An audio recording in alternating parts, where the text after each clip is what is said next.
অভয়নগরে নওয়াপড়া পৌর বিএনপি সাংগঠনিক সম্পাদক আসাদুজ্জামান জনির স্থগিত হওয়া পদ পুনর্বহাল ও কারাগার থেকে জামিনে মুক্তির দাবিতে সংবাদ সম্মেলন অনুষ্ঠিত হয়েছে। গতকাল রবিবার বিকেলে আসাদুজ্জামান জনি মুক্তি পরিষদের আয়োজনে নওয়াপড়া প্রেস ক্লাবে এই সংবাদ সম্মেলন অনুষ্ঠিত হয়। সংবাদ সম্মেলনে লিখিত বক্তব্য পাঠ করেন আসাদুজ্জামান জনি মুক্তি পরিষদের সাধারণ সম্পাদক ও যশোর জেলা ছাত্রদলের সহসভাপতি আকরাম আক্তার কোরাইশি পাপ্পু। লিখিত বক্তব্যে কারাগারে আটক আসাদুজ্জামান জনির দীর্ঘ ১৭ বছর রাজপথের আন্দোলন সংগ্রাম ও ত্যাগের ফিরিস্তি তুলে ধরে বলেন, গণতন্ত্র পুনরুদ্ধার ও ভোটাধিকার আদায়ের দীর্ঘ সংগ্রামে আওয়ামী ফ্যাসিস্ট তাকে হত্যাসহ গুমের চেষ্টা করেও ব্যর্থ হয় এবং তার নামে ১৮টি মামলা দিয়ে বারবার কারাগারে নিক্ষেপ করা হয়েছে।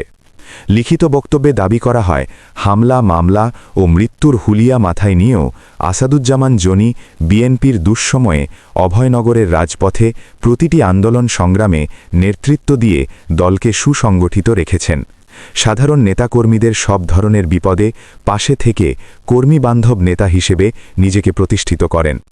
লিখিত বক্তব্যে পাপ্পু আরও বলেন, দলীয় নির্যাতিত নিপীড়িত নেতাকর্মীদের পাশাপাশি সাধারণ মানুষের কাছে আসাদুজ্জামান জনি আস্থা ও ভরসার প্রতীক। কিন্তু ভোটাধিকার ফিরে আসার সংগ্রাম সফলের পর একটি কুচক্রী বহলের ষড়যন্ত্রে হাজার হাজার নেতাকর্মী ও সাধারণ মানুষের সেই ভরসাস্থল আসাদুজ্জামান জনি ষড়যন্ত্রমূলক মালায় দীর্ঘ ৬ মাসে ধরে কারাগারে রয়েছেন।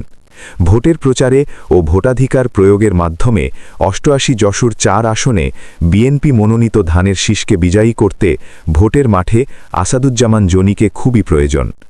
আসাদুজ্জামান জনি মুক্তি পরিষদ সংবাদ সম্মেলনের মাধ্যমে তার মুক্তির জন্য দেশের আইন ও বিচার বিভাগ এবং বিএনপির চেয়ারম্যান তারেক রহমান সহ বিএনপির ঊর্ধ্বতন নেতৃবৃন্দের দৃষ্টি আকর্ষণ করার পাশাপাশি তার স্থগিতকৃত দলীয় পদ পুনর্বহালের জন্য বিএনপির নীতি নির্ধারকদের হস্তক্ষেপ কামনা করা হয়েছে।